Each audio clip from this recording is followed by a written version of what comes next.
नमस्कार साथियों, कैसे हैं आप सभी। होप सो सब बढ़िया होंगे। सबसे पहले तो हम आपको बता दें कि जो हमारी क्वेश्चंस की सीरीज चल रही थी मोस्ट इम्पोर्टेंट क्वेश्चंस की, उसको हम आगे बढ़ाते हुए लेकर आ गए हैं जनरल साइंस का एक पार्ट, जनरल साइंस के कुछ महत्वपूर्ण क्वेश्चंस आप स्क्रीन पर देख भी रहे होंगे। और जनरल साइंस में भी हम बात करें तो हम फिजिक्स को लेकर आए हैं, देख सकते हैं आप, फिजिक्स की हम बात करेंगे आज।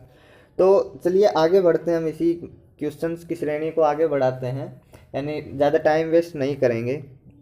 आज के बज गए हैं 10, तो चलिए स्टार्ट करते हैं। क्वेश्चन नंबर फर्स्ट की तरफ देखते हैं हम। क्वेश्चन फर्स्ट है हमारा कि जल का तालाब कम गहरा दिखाई देने का क्या कारण है। जो तालाब होता है वो हमें, जब उसमें हम जैसे एक सेकेंड, ये जैसे कोई तालाब है, इसमें ना ये पानी रख लेते हैं, इतना इसमें क्या है, पानी भरा रहता है। तो जब हम इसको देखते हैं ना तो ये हमें कम गहरा दिखाई देता है। ऐसा क्यों दिखाई देता है? आपने पढ़ा होगा, जो हमारा जो लाइट का चैप्टर चलता है क्लास 12 चैप्टर नंबर 11 शायद, उसमें जब हमारा ऑप्टिक्स चलता है लाइट वाला, तो उसमें हम परावर्तन और अपवर्तन को देखते हैं। ठीक है, तो अपवर्तन के हम जब अनुप्रयोग देखते हैं तो उसमें हमें दिखाई देता है, आपने शायद देखा होगा, पेंदे का ऊपर उठा हुआ दिखाई देना। तो उसी का ये अनुप्रयोग है, जल का तालाब कम गहरा दिखाई देना। या फिर हम बात करें जो हमारा जो अपवर्तन था, उसका एक अनुप्रयोग ये भी था, हम छड़ी रखते हैं तो वो थोड़ी सी तिरछी दिखाई देती है। तो ये सब अपवर्तन के अनुप्रयोग थे। तो इसका आंसर भी क्या होगा आपका? अपवर्तन होगा, ऑप्शन सी। जल का तालाब कम गहरा दिखाई देता है, उसका आंसर है अपवर्तन। आगे बढ़ते हैं हम।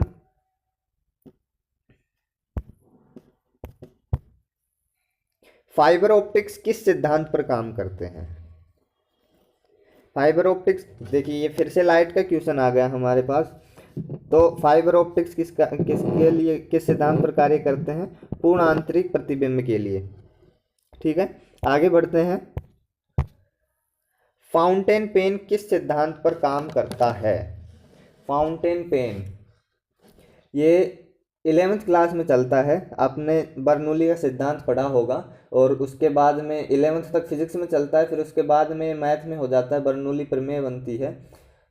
12th में भी आती है मैथमेटिक्स में बर्नौली प्रमेय। तो बर्नौली का जो सिद्धांत पढ़ा है आपने, उसी में होता है ये फाउंटेन पेन, जो है उसी के सिद्धांत पर काम करता है। ठीक है ना, तो ये हमारा थर्ड, इसका भी ऑप्शन करेक्ट होगा। बर्नौली का सिद्धांत, फाउंटेन पेन बर्नौली के सिद्धांत पर कार्य करता है।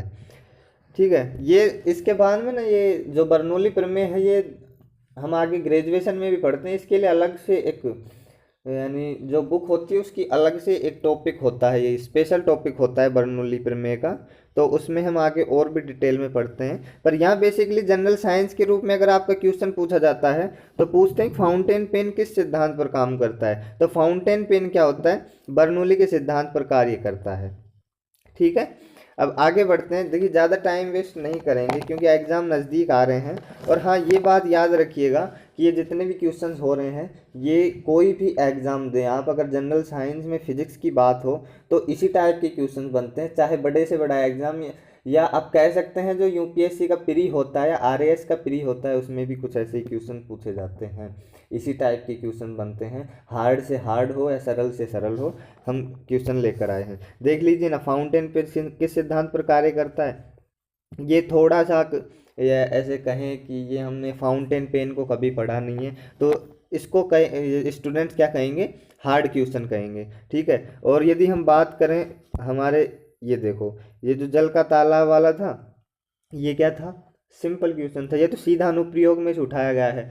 देखिए जो चैप्टर चलता है उसमें होता क्या है, पर सबसे पहले हम प्रकाश की परिभाषा पढ़ते हैं, फिर परावर्तन, परावर्तन के बाद परावर्तन के नियम, फिर कुछ गोलीय दर्पण वगैरह पढ़ते हैं, उनकी परिभाषाएं पढ़ते हैं। पर जब हम अपवर्तन की बात करते हैं ना, तो अपवर्तन में हम अपवर्तन की परिभाषा लेके और उसके जो दो तीन नियम होते हैं वो, और उसके बाद में जब हम अपवर्तन के अनुप्रयोग पढ़ते हैं, तो उसका ये क्वेश्चन है।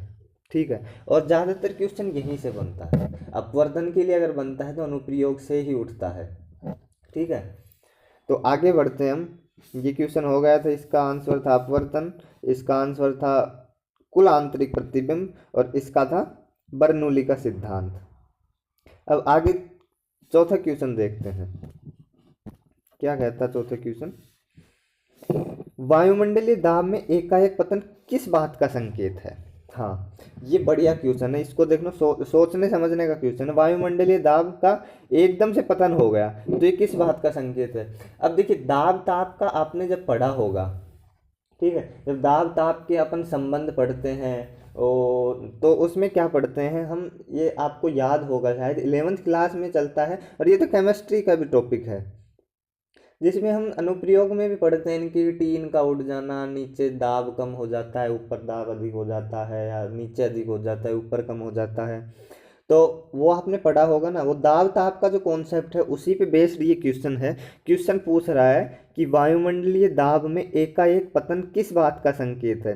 तो वायुमंडल में पतन हो रहा है तो देखिए, साफ मौसम का तो कोई लेना देना ही नहीं है, ठीक है, शीतल मौसम का भी कुछ नहीं है, वर्षा, यार वर्षा का क्या संबंध है दाब से, तो सीधा सा उत्तर है इसका तूफान का। तूफान का आना ही वायुमंडलीय दाब का एकाएक पतन है। दाब कम हो जाता है ना, एकदम से गिर जाता है, मतलब ये समझ लीजिएगा तूफान आएगा। ठीक है, आगे बढ़ते हैं हम। नंबर 5 क्वेश्चन देखते हैं। धूम कोहरा उन स्थानों पर एक आम प्रदूषक होता है जहां ये जो धुंध होती है, ठीक है, ये किन स्थानों पे होता है। तो ये क्वेश्चन अच्छा है। बेसिकली हम बात करें, जो आजकल न्यूज़ वगैरह में भी दिखता है, और सर्दियों का मौसम चल रहा है तो कोहरा वगैरह तो होगा ही, आपने भी देखा होगा। तो ये अत्यधिक कहाँ होता है, तो हम बात करेंगे कि साहब प्रदूषण तो दिल्ली में ज़्यादा है तो वहाँ पे ज़्यादा होता है। जी बिल्कुल सही है, जहाँ पर प्रदूषण ज़्यादा होता है वहाँ होता है। पर क्यों होता है, ये किन स्थानों पर होता है, तो ये उन्हीं स्थानों पर होता है जहाँ पर जो वायु होती है ना, वायु में सल्फर डाइऑक्साइड SO2 की मात्रा अत्यधिक हो ना, तो वहाँ पर ये ज़्यादा दिखाई देता है। ठीक है, तो ये बात आप याद रखिएगा। तो इसका जो ऑप्शन है ये होगा 4th, वायुमंडल में अत्यधिक SO2 है, ये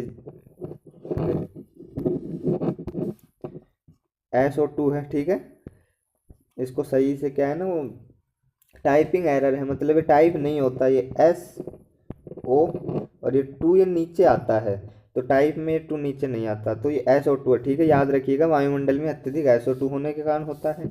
आगे बढ़ते हैं हम। तो नंबर 6 क्वेश्चन कह रहा है, बिल्कुल सिंपल सा क्वेश्चन है, सीधा क्वेश्चन है, दिमाग ही नहीं लगाना है। बोलोमीटर का प्रयोग किसे मापने के लिए किया जाता है। तो बोलोमीटर का प्रयोग किसके लिए किया जाता है, इसका आंसर है आवृत्ति, ऑप्शन नंबर 2, ये सॉरी तापमान, ऑप्शन 2 तापमान। बोलोमीटर का प्रयोग तापमान के लिए किया जाता है। ठीक है, आगे बढ़, ये सिंपल सा क्वेश्चन है, इसमें कोई लॉजिक है ही नहीं, ये कोई रॉकेट साइंस नहीं है कि भैया इसमें भी कुछ चलेगा। अरे सीधी बात है यार, आप डॉक्टर के पास जाते हो, आपका वो स्टेथोस्कोप से चेक करता है ना, तो ऐसे ही तापमान को बोलोमीटर से चेक किया जाता है, सिंपल है। जैसे कि हम बात करें, ये हाँ, थर्मामीटर से भी चेक किया जाता है, जब हम बुखार वगैरह होता है तो भी हम चेक करते हैं, तो बोलोमीटर का भी तापमान के लिए ही किया जाता है। ठीक है, आगे बढ़ते हैं। 7वां क्वेश्चन है, हाँ ये थोड़ा सा अच्छा क्वेश्चन आया है। असमान वेग और एक समान त्वरण के साथ चल रहे पिंड के लिए विस्थापन काल ग्राफ रेखीय होगा, बिल्कुल भी नहीं होगा, क्योंकि वेग क्या है, असमान है, और विस्थापन और काल मतलब distance upon time, distance upon time. तो डिस्टेंस अपॉन टाइम जो आपको जो वेग दर्शाता है, अब इसमें क्या कह रहा है, रेखीय है, और इसमें तो क्वेश्चन में दे रखा है असमान वेग है, तो ये तो कतई नहीं होगा। ठीक है, आगे बढ़ते हैं। ये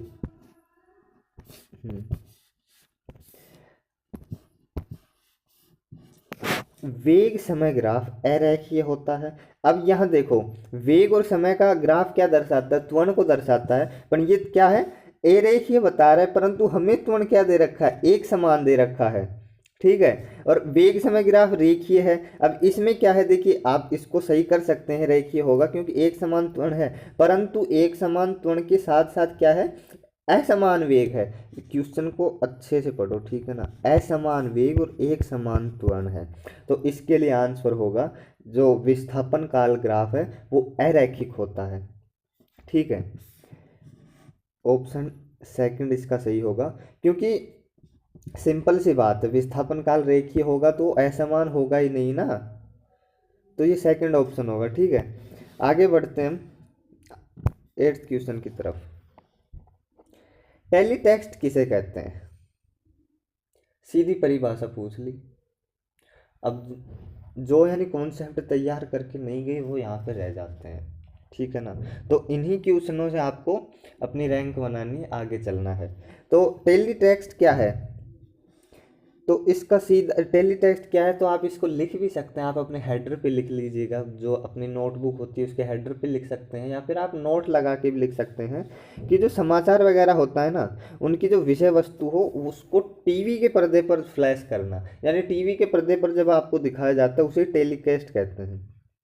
ठीक है, टेलीफोन की बात कतई, अरे मारकर, हाँ, टेलीफोन की बातचीत को टीवी के पर्दे पर फ्लैश करना गलत है। संदेश की विषय वस्तु को टेलेक्ट मशीन पर मुद्रित करना ये भी गलत है।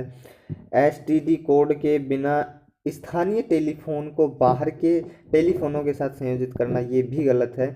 समाचारों और सूचनाओं की विषय वस्तु की को टीवी के पर्दे पर फ्लैश करना ये सही है, इसका 4th ऑप्शन बिल्कुल करेक्ट है। ठीक है, तो ये हो गया। अब आगे बढ़ते हैं। टेलीटेक्स्ट मतलब समाचारों और सूचनाओं की विषय वस्तु की को टीवी के पर्दे पर फ्लैश करना।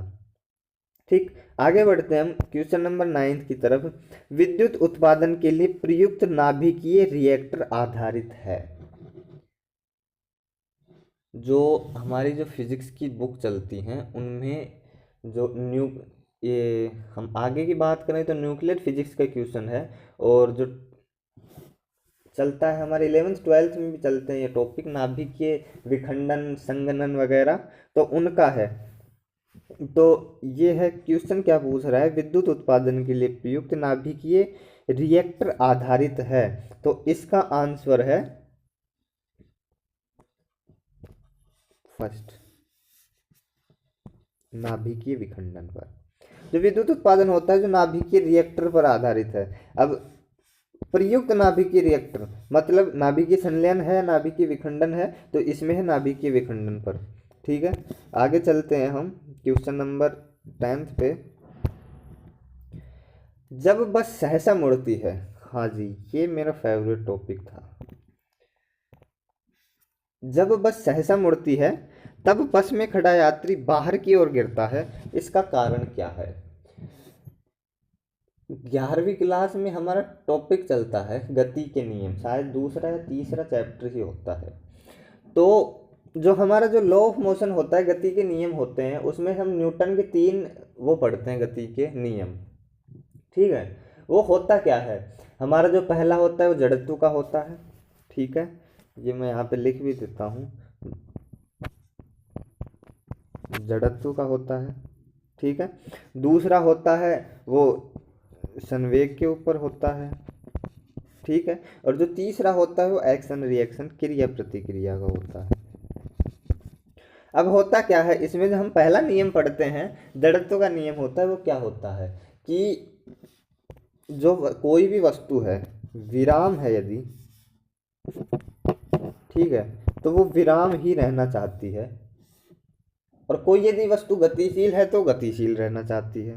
सिंपल सा फंडा है, मैं बैठा हूँ आराम से, मुझे पढ़ना लिखना है नहीं, तो मैं हमेशा बैठा ही रहना चाहूँगा, कुछ काम करना है नहीं, मेरा मन करेगा नहीं, आराम से बैठे हैं, फ़ोन चला रहे हैं, रील देख रहे हैं, मज़ा आता है, तो बस मन क्या करता है, बस देखते जाओ देखते जाओ देखते जाओ। तो यही जड़त्व का नियम है, यदि आप चल रहे हैं तो चलते जाओ चलते जाओ चलते जाओ, बैठे हैं तो बैठे रहो, केवल बैठे रहो, कुछ मत करो, यानी आप गति नहीं करना। वैसे आप बैठे बैठे कुछ भी कर सकते हैं, विराम है तो आप गति नहीं करेंगे। अब बात करते हैं कि जब बस सहसा मुड़ती है, ये हमारी कोई बस है,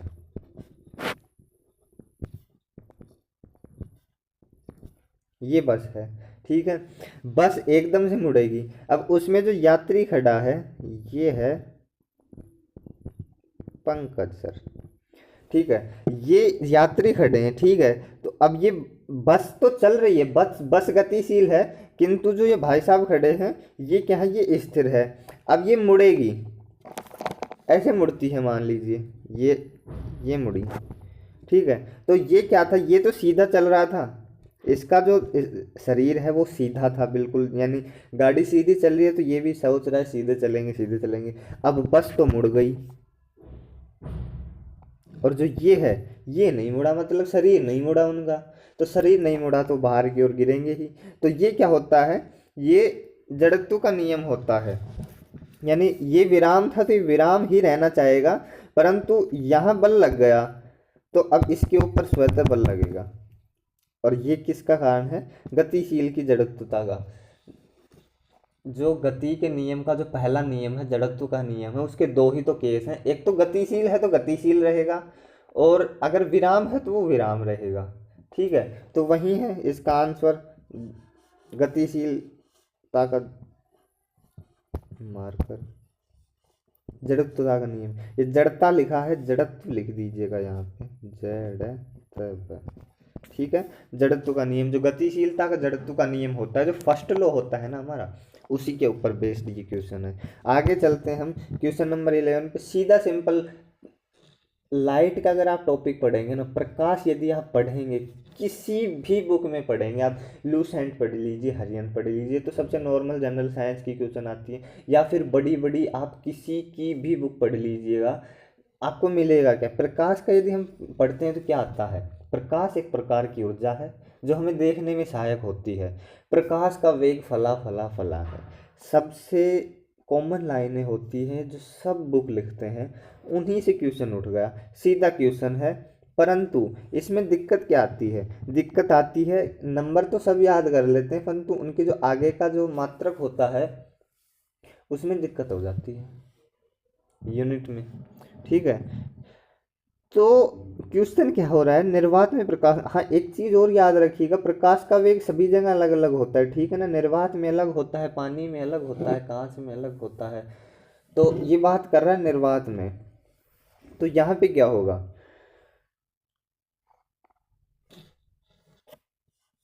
मार्कर,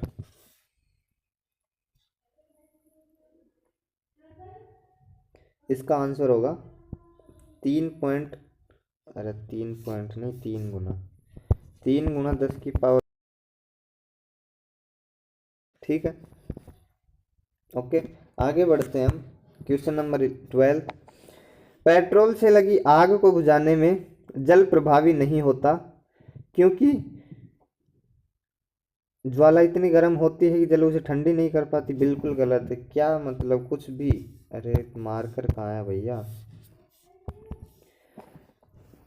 इसका कॉन्सेप्ट क्या होता है, ये केमिस्ट्री में भी चलता है आपके। आपने कभी तेल और पानी मिला है, नहीं मिलता ना, मिलेगा भी नहीं। तो यही उसका है, तेल और पानी क्या है, एक दूसरे से अमिश्रणीय है, वो कभी मिलते नहीं है। तो यही बात है कि अब एक बात बताइए, पेट्रोल है, पेट्रोल से आग लगी है और आप उसमें जल डाल रहे हैं, तो जल और पेट्रोल तो कभी मिलेगा ही नहीं, तो वो बुझाएगा कैसे। तो इसका सीधा सा है, देखो फोर्थ ऑप्शन, ये पहला ऑप्शन तो गलत है बिल्कुल भी। सेकंड है जल और पेट्रोल की रासायनिक अभिक्रिया हो जाती है, नहीं ये कोई लॉजिक नहीं है। जल और पेट्रोल एक दूसरे में मिश्रणीय है, ये तो कतई ही गलत है, इसको तो अंधा आदमी भी कहेगा कि ये क्या दे दिया। और जो फोर्थ है ये देखो, जल और पेट्रोल का एक दूसरे में अमिश्रणीय होते हैं और पेट्रोल ऊपरी सतह बनाता है अतः जलता रहता है, बिल्कुल सही बात है। तो यही ऑप्शन होगा क्योंकि ये कभी मिलते नहीं है ना, इसलिए। तो फोर्थ ऑप्शन इज करेक्ट, ठीक है। आगे बढ़ते हैं, क्वेश्चन नंबर 3 है हमारा, वो 13 है। रडार के आविष्कारक कौन है, सीधा क्वेश्चन पूछा है, रडार के आविष्कारक कौन है। तो इसका सीधा सा प्यारा सा आंसर है A.H. टेलर एवं लियो सी यंग, जो फोर्थ है वो इसका आंसर है। ठीक है, आगे बढ़ते हैं हम हमारे क्वेश्चन की तरफ। पिक्नोमीटर नामक उपकरण का प्रयोग किसे मापने के लिए किया जाता है? ये बिल्कुल, अब इनका क्या है, इनके लिए कोई रॉकेट साइंस नहीं होती को। यार क्या है मतलब, कैसे क्वेश्चन देते हैं देखिए एग्जाम में, और ये उठाए हुए क्वेश्चन है, ऐसे नहीं कि कुछ भी ले आया मैं, पूछे गए क्वेश्चन है, ठीक है ना। पिक्नोमीटर नाम का जो उपकरण है वो डेंसिटी के लिए होता है, याद रखिएगा, जो घनत्व होता है उसको मापते हैं इससे, तो ए ऑप्शन सही होगा। आगे बढ़ते हैं हम 15, ये फिर से आ गया शायद। धूम कोहरा उन स्थानों पर एक आम प्रदूषक होता है जहाँ, ये हमने पढ़ा था, प्रदूषक जहाँ पर वायु में सल्फर डाइऑक्साइड SO2 की मात्रा अत्यधिक होती है, वहीं होता है ना। तो सिंपल, फोर्थ इसका ऑप्शन कर देंगे हम, वायु में अत्यधिक SO2। आगे बढ़ते हैं हमारे क्वेश्चन की तरफ। एक लकड़ी के टुकड़े को पानी के नीचे पकड़ कर रखने पर उस पर कितना उत्प्लावन बल लगेगा? जब हम देखिए एक बात सोचिएगा, आप ना क्या करते हैं, आपने कभी स्विमिंग की है तो कई देखते होंगे स्विमिंग करते हैं तो कोई ऊपर से ऐसे कूदते हैं पानी के अंदर, ठीक है। तो आप ना कभी ध्यान से देखिएगा, वो जब कूदते हैं तो पानी के अंदर जाते हैं परंतु वापस से ऊपर आते हैं, क्यों? क्योंकि पानी से क्या है ना, उनके ऊपर उत्प्लावन बल लगता है, ठीक है। तो यही क्वेश्चन है कि एक लकड़ी के टुकड़े को पानी के नीचे पकड़ कर रखने पर उस पर कितना उत्प्लावन बल लगेगा? तो इसका क्वेश्चन है, जो ये इसका आंसर है, जो लकड़ी है हमारी उससे कम होगा, लकड़ी के भार से कम, ठीक है, याद रखिएगा ये, लकड़ी के भार से कम उत्प्लावन बल लगेगा। ओके, आगे देखते हैं क्वेश्चन। धूप के चश्मे के लिए किस कांच का प्रयोग किया जाता है? जब आप ऑप्टिक्स पढ़ते हैं तो ऑप्टिक्स में जब आप लाइट पढ़ते हैं ना, तो लाइट के बाद में एक पार्ट आता है छोटा सा, नेत्र वाला, आइज का, जो कि एक कहें तो बायोलॉजी का भी पार्ट है और अधिकांश वो फिजिक्स का पार्ट है, हम उसको फिजिक्स में ही पढ़ते हैं, 12th क्लास में हम पढ़ते हैं, चैप्टर नंबर 11th में ही पढ़ते हैं उसको। तो उसी का एक सीधा सा क्वेश्चन है कि धूप के चश्मे के लिए किसका प्रयोग किया जाता है। हाँ, उसमें हम वो भी पढ़ते हैं, दिखता नहीं है तो किस चश्मे का प्रयोग किया जाता है, नज़दीक का नहीं दिखता तो जैसे अपन उत्तल लेंस करते हैं, दूर का नहीं दिखता तो अवतल लेंस के का हम प्रयोग करते हैं। तो धूप के चश्मे के लिए किस लेंस का प्रयोग किया जाता है, तो ये नोट में लिखवाया जाता है। तो इसके लिए है क्रुक्स कांच, जो हमारा जो होता है, किस कांच का प्रयोग किया जाता है? क्रुक्स कांच का, ध्यान रखिएगा, क्रुक्स कांच, ठीक है। धूप के चश्मे के लिए क्रुक्स कांच, और जैसे जो दूर का नहीं दिख रहा, दूर के लिए अवतल, अवतल लेंस, और नज़दीक के लिए, नज़दीक के लिए क्या होगा? उत्तल, ठीक है, ये याद रखिएगा। आगे चलते हैं हम हमारे क्वेश्चन की तरफ। 18 नंबर क्वेश्चन है, खतरे के सिग्नल प्राय लाल होते हैं क्योंकि लाल प्रकाश, फिर से प्रकाश का क्वेश्चन आ गया। अब आप ये कहेंगे कि अधिकांश क्वेश्चन प्रकाश के ही क्यों हैं? क्योंकि प्रकाश एक ऐसा टॉपिक है जिससे अत्यधिक प्रश्न पूछे जाते हैं, बहुत ज़्यादा क्वेश्चन पूछे जाते हैं प्रकाश से हमारे लिए। और कहें तो यानी ये आप कह सकते हैं, वो बोलते हैं ना कि भारत का इतिहास एक तरफ और राजस्थान का इतिहास एक तरफ, तो यही कह सकते हैं हम कि भौतिक विज्ञान के क्वेश्चन एक तरफ और प्रकाश के क्वेश्चन एक तरफ, ठीक है। तो ये प्रकाश में ही है, और प्रकाश में जब हम पढ़ते हैं, जो प्रिज्म वाला होता है, तो प्रिज्म से वो 7 कलर निकलते हैं, वो बैजानी हैप्पी नाला वाला है ना, तो बैंगनी हरा पीला, ना बैंगनी हरा नीला, जो भी है वो, अरे मार्कर कहाँ है, हाँ, बैंगनी, जामुनी, नीला, हरा, पीला, नारंगी, और सबसे लास्ट में होता है लाल। लाल वो रंग होता है जिसकी तरंग दैर्ध्य सबसे ज्यादा होती है। जो लाल होता है उसकी तरंग दैर्ध्य सबसे अत्यधिक होती है। किंतु लाल की तरंग दैर्ध्य तो अधिक होती है क्योंकि सबसे ज़्यादा दिखता है, आपने देखा होगा। और इसका विचलन क्या होता है, इसका विचलन सबसे कम होता है। ठीक है, इस अब देखिए एक बात बताइएगा, लाल सबसे ज़्यादा दिखता है इसीलिए तो इसको लाइटों में प्रयोग करते हैं, खतरे के निशान के लिए प्रयोग करते हैं इसको, क्योंकि ये दूर से ही दिख जाता है। आप एक काम कीजिएगा, एक लाल कपड़ा लीजिएगा, एक नीला कपड़ा लीजिएगा और उनको ना आप दूर रख के और फिर दूर जाते रहिए जाते रहिए जाते रहिए। एक दूरी ऐसी आएगी कि आपको नीला नहीं दिखेगा और लाल दिखता रहेगा। इसका रीज़न यही है क्योंकि लाल रंग का तरंग दैर्ध्य सबसे ज़्यादा होता है और इसके विपरीत क्योंकि तरंग दैर्ध्य विचलन का इन्वर्स प्रोपोर्शनल होता है।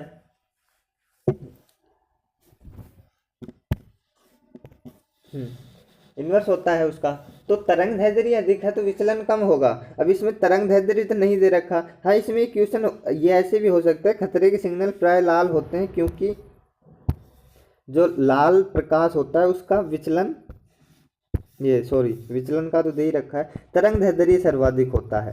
ये ऑप्शन में दे सकता है तो ये होगा, तरंग दैर्ध्य सर्वाधिक होगा। तरंग दैर्ध्य इनमें सर्वाधिक नहीं दे रखा है तो विचलन सबसे कम दे दिया, तो ये इसका ऑप्शन नंबर सेकंड सही होगा इसका।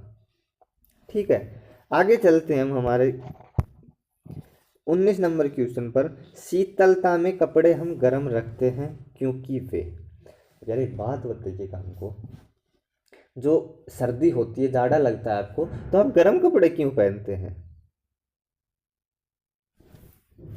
तो बेसिकली हम इसको कहेंगे कि वो हमें सर्दी से बचाते हैं, जाड़ा नहीं लगने देते। परंतु एज ए भौतिक की हम बात करें तो क्या हो,